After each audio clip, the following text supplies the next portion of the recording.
ఓం శాంతి 30/4/2026 సాకార ఈశ్వర్య మధుర మహావాక్యాలు. మధురమైన పిల్లలారా, ఇది మీ అద్భుతమైన ఈశ్వర్య విశ్వవిద్యాలయం. ఇందులో చెడిపోయిన వారిని బాగుపరిచే భోలానాథుడైన తండ్రి టీచరై మిమ్ములను చదివిస్తూ ఉన్నారు. ప్రశ్న: ఈ వినాశన సమయంలో పిల్లలైన మీరు అందరికీ ఏ లక్ష్యాన్ని ఇస్తారు? జవాబు: ఓ ఆత్మలారా, ఇప్పుడు పావనం అవ్వండి. పావనులుగా అవ్వకుండా వాపస్ వెళ్ళలేరు. అర్ధకల్పం నుండి ఏ రోగం పట్టుకొని ఉందో దాని నుండి ముక్తులుగా అయ్యేందుకు మీరు అందరినీ 7 రోజుల బట్టీలో కూర్చోబెడతారు. పతితుల సాంగత్యం నుండి దూరంగా ఉండాలి. ఎవ్వరూ గుర్తుకు రాకూడదు. అప్పుడే బుద్ధిలో జ్ఞానం కొంచెమైనా ధారణ అవుతుంది. పాట: మీరు రాత్రి నిద్రించి పోగొట్టుకున్నారు. ఓం శాంతి. ఇది పిల్లలకి ఎవరు చెప్పారు?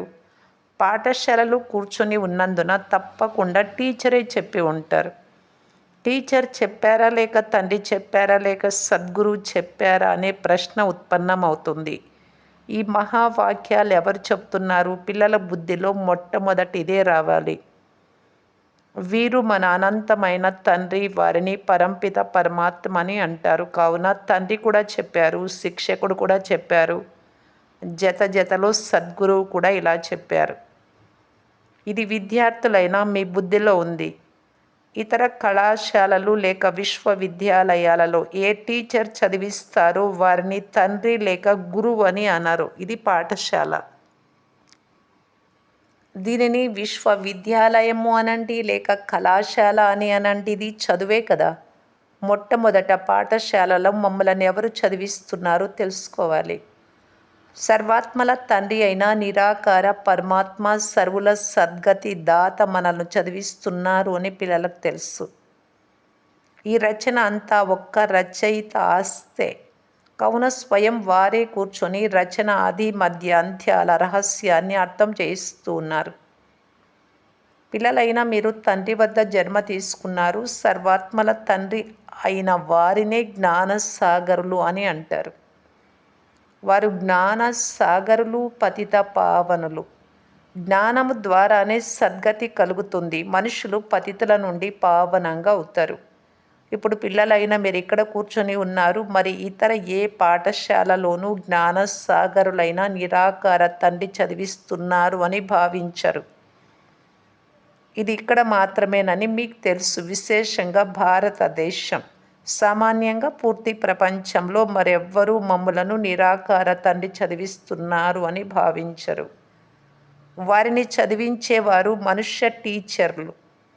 అంతేకాక మేము ఆత్మలము అని కూడా ఆ చదువులు అనుకోరు. ఆత్మనే చదువుకుంటుంది. ఆత్మనే అన్ని పనులు చేస్తుంది. ఆత్మ ఈ కర్మేంద్రియాల ద్వారా ఫలానా ఉద్యోగం చేస్తుంది, నేను ఫలానా వ్యక్తిని అని వారి బుద్ధిలో ఉంటుంది. ఆత్మ గుర్తు ఉండదు. వెంటనే వారికి తమ నామరూపాలు గుర్తుకొస్తాయి. మేమిది చేస్తాము, ఇలా చేస్తాము అని శారీరక పేరే గుర్తుకొస్తుంది. కానీ అది తప్పు. మీరు మొట్టమొదట ఆత్మలు కదా, తర్వాత శరీరాన్ని తీసుకున్నారు. శరీరాల పేర్లు మారుతూ ఉంటాయి. ఆత్మ పేరు మారదు. ఆత్మ ఒక్కటే. తండ్రి చెప్తున్నారు, ఆత్మనైనా నా ఏకైక నామం శివుడు. ఇది ప్రపంచానికి అంతా తెలుసు. ఇక పేర్లన్నీ శరీరాలకే పెడతారు. శివబాబాను శివ అని అంటారు అంతే. వారి శరీరము కనిపించదు.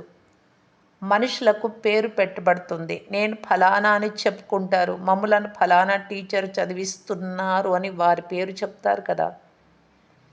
వాస్తవానికి ఆత్మ శరీరం ద్వారా టీచర్ పని చేస్తుంది.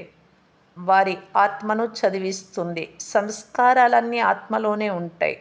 సంస్కారాల ప్రకారంగా కర్మేంద్రియాల ద్వారా చదివిస్తుంది, పాత్రను అభినయిస్తుంది. కానీ దేహానికి ఉన్న పేరు అనుసారంగానే వ్యాపార వ్యవహారాలన్నీ నడుస్తాయి.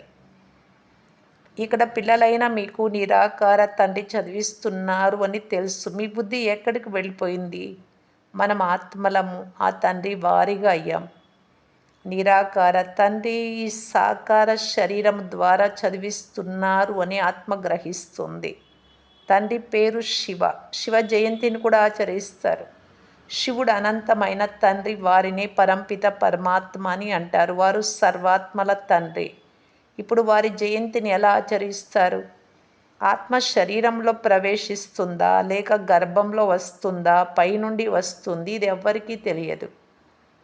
యేసుక్రీస్తును ధర్మస్థాపకుడు అని అంటారు. అతని ఆత్మ మొట్టమొదట పైనుండి వస్తుంది, తండ్రి దగ్గర నుండి. సతో ప్రధాన ఆత్మ వస్తుంది. ఏ పాపకర్మ చేసి ఉండలేదు పైనుండి వచ్చినప్పుడు. కనుక ఇక్కడ కూడా మొదట సతో ప్రధానంగా, తర్వాత సతో రజో తమోలోకి వచ్చినప్పుడు వికర్మలు, పాపకర్మలు జరుగుతాయి. మొదట పైనుండి ఆత్మలు వస్తాయో సతో ప్రధానంగా ఉన్నందున ఏ దుఃఖాన్ని అనుభవించరు. అర్ధ సమయం పూర్తయిన తర్వాత వికర్మలు చేయడం, పాపకర్మ చేయడం మొదలు పెడతారు. నేటి నుండి 5000 సంవత్సరాల క్రితం తప్పకుండా సూర్యవంశ రాజ్యం ఉండేది. మిగిలిన ధర్మాలన్నీ తర్వాత వచ్చాయి ద్వాపరయుగం నుండి.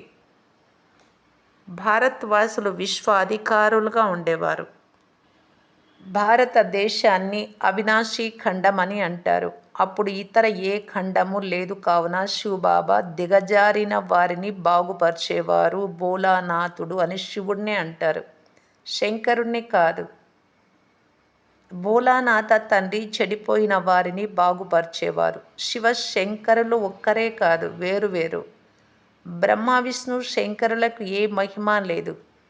దిగజారిన వారిని, చెడిపోయిన వారిని చక్కదిద్దే బాబాదే నిజమైన మహిమ. నేను సాధారణ బ్రహ్మ యొక్క వృద్ధ శరీరంలో వస్తాను అని తండ్రి చెప్తున్నారు. ఇతడు 84 జన్మలు పూర్తి చేశాడు. ఇప్పుడు ఆట పూర్తి అయింది. ఈ పురాతన శరీరము, పురాతన సంబంధాలన్నీ సమాప్తం అవ్వనున్నవి. ఇప్పుడు ఎవరిని స్మృతి చెయ్యాలి? సమాప్తమయ్యే వస్తువును స్మృతి చెయ్యరు. నూతన ఇల్లు తయారైతే పాత ఇంటిపై మమకారం తొలగిపోతుంది. ఇక్కడ ఇది అనంతమైన విషయం. సర్వులకు సద్గతి లభిస్తుంది అనగా రావణ రాజ్యం నుండి అందరూ విడుదలవుతారు. రావణుడు అంటే వికారాలు అందరినీ పాడు చేశాయి. భారతదేశం పూర్తి బికారీగా, భ్రష్టాచారిగా అయిపోయింది. ప్రపంచంలోని వారు లంచగొండితనము, మోసం చేయడం, కల్తీ చేయడం మొదలైన వాటిని భ్రష్టాచారం అని భావిస్తారు. కానీ తండ్రి చెప్తున్నారు, మొదటి భ్రష్టాచారం మలిన వస్త్రంగా అవ్వడం, అనగా వికారాలకు వశం అవ్వడం. శరీరం వికారాల ద్వారా జన్మిస్తుంది. అందుకే దీనిని వికారీ ప్రపంచం అని అంటారు. సత్యుగాని నిర్వికారీ ప్రపంచం అని అంటారు. మనము సత్యుగంలో ప్రవృత్తి మార్గపు దేవీ దేవతలుగా ఉండేవారము. పవిత్రంగా ఉంటే వికారాలు లేకుండా పిల్లలు ఎలా కలుగుతారు అని ప్రశ్నిస్తారు. మనము మన రాజధానిని బాహుబలంతో కాదు, యోగ బలంతో స్థాపిస్తున్నాం. మరి యోగ బలంతో రాజ్యమే స్థాపన అయినప్పుడు యోగ బలంతో పిల్లలు కలగరా? అది నిర్వికారీ ప్రపంచం, పవిత్ర గృహస్థ ఆశ్రమం. యథా రాజా రాణి సంపూర్ణ నిర్వికారి ప్రజలు, ఇక్కడ సంపూర్ణ వికారులు. సత్యుగంలో వికారాలు ఉండవు. దీనిని ఈశ్వరీయ రాజ్యం అని అంటారు. దానిని ఈశ్వరుడైన తండ్రి స్థాపించారు. ఇప్పుడు ఇది రావణ రాజ్యం. శివబాబాకు పూజ జరుగుతుంది. వారు స్వర్గ స్థాపన చేశారు. రావణుడు ఎవరైతే నరకంగా తయారు చేశాడో అతన్ని తగలబెడుతూ ఉంటారు.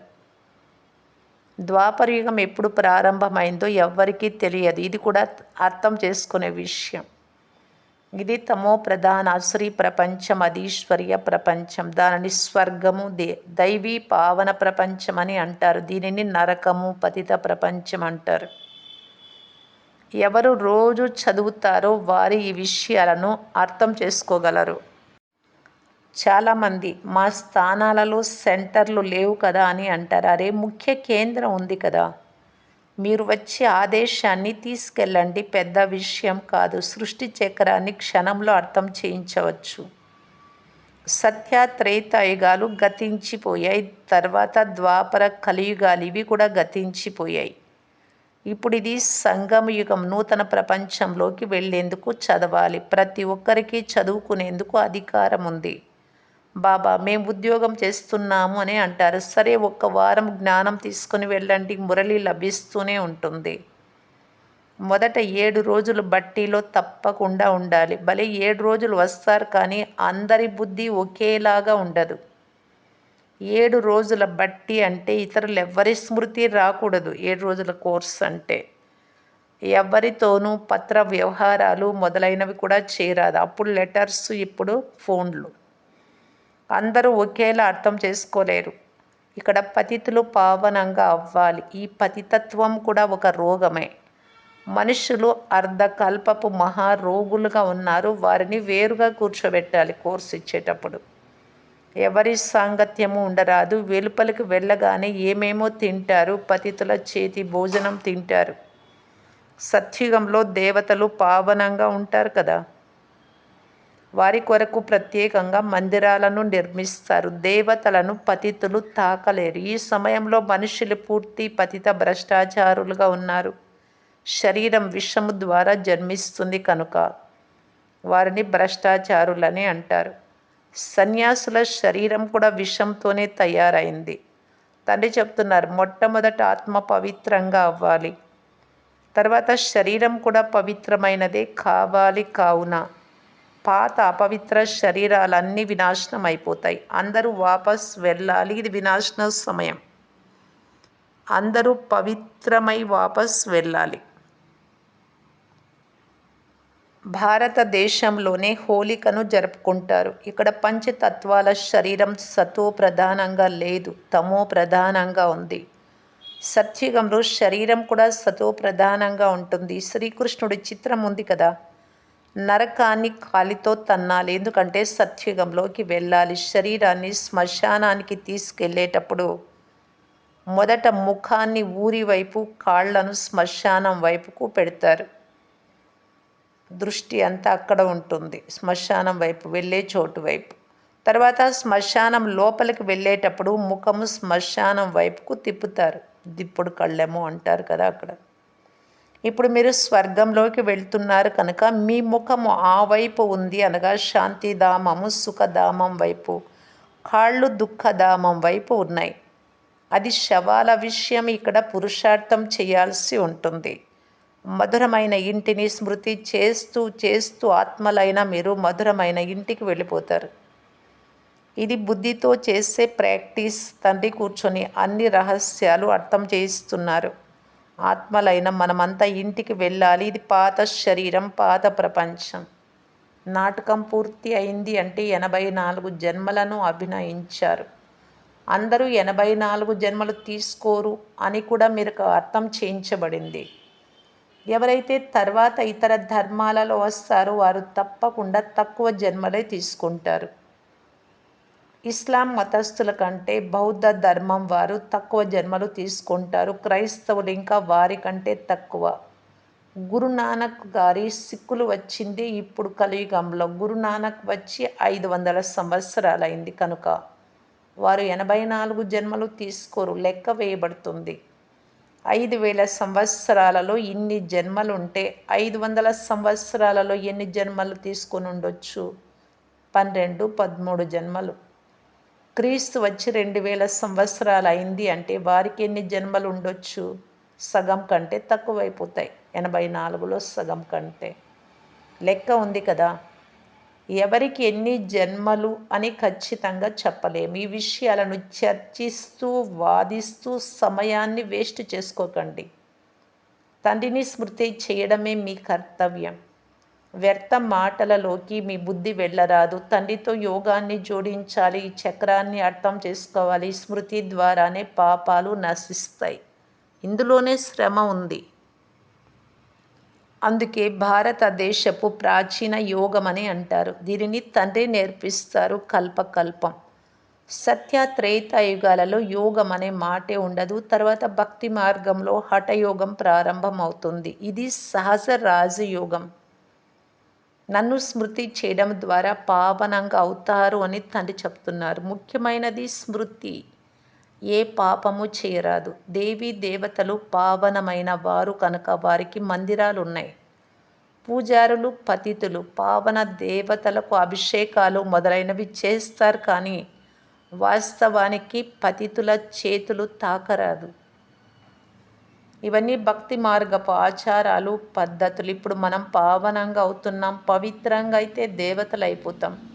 అక్కడ పూజలు మొదలైనవి అవసరం ఉండవు. సర్వుల సద్గతి దాత ఒక్క తండ్రి మాత్రమే. వారినే భోలానాథుడు అని అంటారు. నేను పాత రావణ రాజ్యంలో, పతిత ప్రపంచంలో, పతిత శరీరంలో వస్తాను. ఎవరి శరీరంలోనైనా ప్రవేశించి మురళి నడిపించవచ్చు. అలాగని సర్వవ్యాపి అని అర్థం కాదు. ప్రతి ఒక్కరిలో తమ తమ ఆత్మ ఉంది. మీ ఆత్మిక తండ్రి ఎవరు అని ఫారంలో కూడా నింపిస్తారు, కానీ అర్థం చేసుకోరు. ఆత్మల తండ్రి ఒక్కరే. మీరంతా సోదరులు. తండ్రి ఒక్కరే. వారి ద్వారా జీవన్ముక్తి వారసత్వం లభిస్తుంది. వారే ముక్తి దాత, మార్గదర్శకులు. అందరినీ మధురమైన ఇంటికి తీసుకెళ్తారు. అందుకే పాత ప్రపంచం వినాశనం అవుతుంది. హోలిక జరుగుతుంది కదా, శరీరాలన్నీ సమాప్తం అవుతాయి, ఆత్మలన్నీ వాపసు వెళ్ళిపోతాయి. సత్యుగంలో చాలా కొద్ది మందే ఉంటారు. స్వర్గ స్థాపన ఎవరు చేయిస్తారో, కలియుగ వినాశనం ఎవరు చేయిస్తారో అర్థం చేసుకోవాలి. ఇదంతా స్పష్టంగా వ్రాయబడి ఉంది. ప్రీతి ఇస్తే ప్రీతి లభిస్తుంది అని చెప్తారు. తండ్రి చెప్తున్నారు, నా కోసం ఎవరు సేవ చేస్తారో, మనుషులను దేవతలుగా తయారు చేసే సేవ ఎక్కువగా చేస్తారో వారు నాకు చాలా ప్రియమైన వారు. మరి బాబా ప్రేమను పొందడం కంటే ముఖ్యమైన విషయం ఇంకేదీ లేదు. మరి బాబా సేవ చేయాలి, ఇది మన కర్తవ్యం కూడా. దానికే బాబా చెప్తూ ఉన్నారు, నాకు ప్రియం అవుతారు చాలా సేవ చేసేవారు. ఎవరైతే పురుషార్థం చేస్తారో వారే శ్రేష్ఠ పదవిని పొందుతారు. పరమాత్మ అయిన తండ్రి నుండి ఆత్మలు ఆస్తిని పొందుతాయి. ఆత్మ అభిమానులుగా అవ్వాలి. కొంతమంది చాలా తప్పులు చేస్తూ ఉంటారు. పాత అలవాట్లు పక్కాగా అయిపోయాయి. ఎంత తెలిపించినా ఆ అలవాట్లు విడిచిపెట్టరు. వారు తమ పదవిని వారే తక్కువ చేసుకుంటారు. మంచిది. మధురాతి మధురమైన అపురూపమైన పిల్లలకు మాతాపిత బాప్దాదాల ప్రియ స్మృతులు మరియు గుడ్ మార్నింగ్. ఆత్మిక పిల్లలకు ఆత్మిక తండ్రి నమస్తే. ధారణ కొరకు ముఖ్య సారము. ఫస్ట్ పాయింట్, ఏ విషయం గురించి కూడా వాదిస్తూ మీ సమయాన్ని వేస్ట్ చేసుకోరాదు. వ్యర్థమైన మాటలలోకి బుద్ధి ఎక్కువగా వెళ్ళరాదు. ఎంత సాధ్యమైతే అంత స్మృతి యాత్ర ద్వారా వికర్మలను వినాశనం చేసుకోవాలి. ఆత్మాభిమాని స్థితిలో ఉండే అభ్యాసం చేయాలి. సెకండ్ పాయింట్, ఈ పాత ప్రపంచం నుండి మీ ముఖాన్ని తిప్పుకోవాలి. శాంతిధామము, సుఖధామాలను స్మృతి చెయ్యాలి. నూతన భవనం తయారవుతుంది, స్వర్గం కనుక పాత దాని నుండి మనస్సును తొలగించాలి. వరదానం, ఈశ్వరీయ కులం యొక్క స్మృతి ద్వారా మాయను ఎదిరించే సదా సమర్థ స్వరూప భవ. ఏ కార్యములైనా సఫలత విజయాన్ని ప్రాప్తి చేసుకోవాలి అంటే మొదట స్మృతి ద్వారా సమర్థ స్వరూపంగా అవ్వండి. సమర్థత వచ్చినందున బాబా స్మృతి ద్వారా మాయను ఎదిరించడం ఈజీ అవుతుంది. ఎటువంటి స్మృతి ఉంటుందో అటువంటి స్వరూపం తయారవుతుంది. అందువలన సదా శక్తిశాలి స్మృతి ఉండాలి. ఎంతవరకు ఈశ్వరీయ జన్మ ఉందో అంతవరకు ప్రతి సెకండు, ప్రతి సంకల్పము, ప్రతి కార్యం ఈశ్వరీయ సేవలో ఉన్నాను, మాది ఈశ్వరీయ కులము అనే ఈ స్మృతి యొక్క సీటు అన్ని బలహీనతలను సమాప్తం చేసేస్తుంది. స్లోగన్, సత్యత అనేది సమయానుసారం స్వయమే సిద్ధి అవుతుంది. బాబా చెప్పిన శ్రీమతం ప్రకారంగా నడవడమే సత్యత. అలా ఉంటే మీరు ప్రూఫ్ చేసుకోవాల్సిన అవసరమే లేదు. దానంతటదే సత్యత సిద్ధి అవుతుంది. సత్యతను సిద్ధి చేసే అవసరం లేదు, ఇక రుజువు చేసుకోవాల్సిన అవసరం లేదు. అవ్యక్త సూచన, మహాన్గా అయ్యేందుకు మధురత మరియు నమ్రత గుణాలను ధారణ చేయటానికి బాప్దాదా ఇలా తెలియజేస్తున్నారు. మెజారిటీ పిల్లల ముందు సేవలో ఆటంకం కలిగించే ముఖ్యమైన విఘ్నం ఏమిటి అంటే, సేవ చేసిన ఫలం లేకుండా చేసుకోవడం. ఇది విఘ్నం అంటే, నేను ఇది చేశాను, నేను మాత్రమే చేయగలను, నాకు ఇంత తెలివి ఉంది, నాలో ఈ కళ ఉంది. ఈ నేను అనే భావన రావడాన్నే జ్ఞానం యొక్క అభిమానము, బుద్ధి యొక్క అభిమానము, సర్వీస్ యొక్క అభిమానము అని అంటారు. ఈ రూపాలతోనే విఘ్నాలు వస్తాయి. ఈ విధమైన విఘ్నాలను సమాప్తం చేసేందుకు సదా నేను నిమిత్త మాత్రము, అంతా చేయించేవారు బాబా. ఇది హృదయపూర్వకంగా రావాలి. ఇది సత్యం కనుక ఈ మాట గుర్తుంచుకోండి. నిమిత్తంగా అయితేనే నిరాకారి, నిరహంకారి మరియు నమ్ర చిత్తులుగా నిస్సంకల్ప అవస్థలో ఉండగలరు. నేను నిమిత్త మాత్రం అనుకుంటే ఈ ధారణలే నిరాకారిగా, నిరహంకారిగా, నమ్రచిత్తులుగా నిస్సంకల్ప అవస్థలో ఉండే ధారణలే వాయుమండలాన్ని నిర్విఘ్నంగా చేస్తాయి. ఓం శాంతి.